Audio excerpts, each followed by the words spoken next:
বিশ্বের অন্যতম সুপারফুড হিসেবে পরিচিত অ্যাভোকাডো এখন টাঙ্গাইলের সখীপুরে আবাদ হচ্ছে। এটি মূলত আফ্রিকার আন্দিজ পর্বতমালা সংলগ্ন এলাকায় বেশি আবাদ হলেও বাংলাদেশে এখন অ্যাভোকাডো চাষের নতুন দিগন্ত উন্মোচিত হয়েছে। বিদেশি এই ফল দেশের বাজারে জনপ্রিয় হয়ে উঠেছে। বিস্তারিত জানাচ্ছেন মুসলিম উদ্দিন আহমেদ। বাংলাদেশের মাটি ও জলবায়ু অ্যাভোকাডো চাষের জন্য অনেকটাই অনুকূল। টাঙ্গাইলের সখীপুরের হাতিবান্ধা ইউনিয়নের কালিমগড় এলাকায় পরীক্ষামূলকভাবে অ্যাভোকাডোর আবাদ শুরু করেছেন অধ্যাপক ডাক্তার এম এ সামাদ। প্রায় শতাধিক গাছ লাগিয়েছেন তিনি।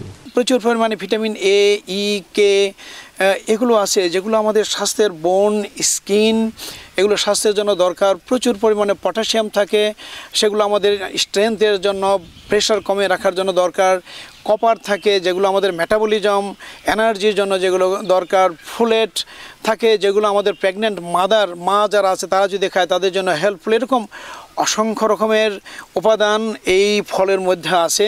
গবেষকরা বলছেন, পরিকল্পিতভাবে অ্যাভোকাডোর আবাদ করা হলে পুষ্টির চাহিদা পূরণের পাশাপাশি বিদেশেও রপ্তানি করা সম্ভব হবে। অ্যাভোকাডো আমাদের এই এলাকায় শুধু লাল মাটি হইলেই যে হবে তা না। যে লাল মাটিগুলার ভিতরে দেখা যায় যে আপনার ওই ওয়াটার টেবিলটা নিচে, সেটা যদি আমি দেখি, দেখা যাচ্ছে মধুপুর ট্রাক্ট, এটা আমরা সখীপুর এবং মধুপুরের যে পাহাড়ি এলাকাটা এবং আমাদের যে হিল ট্রাক্ট, সেখানে প্রচুর পরিমাণে অ্যাভোকাডো হওয়া সম্ভব।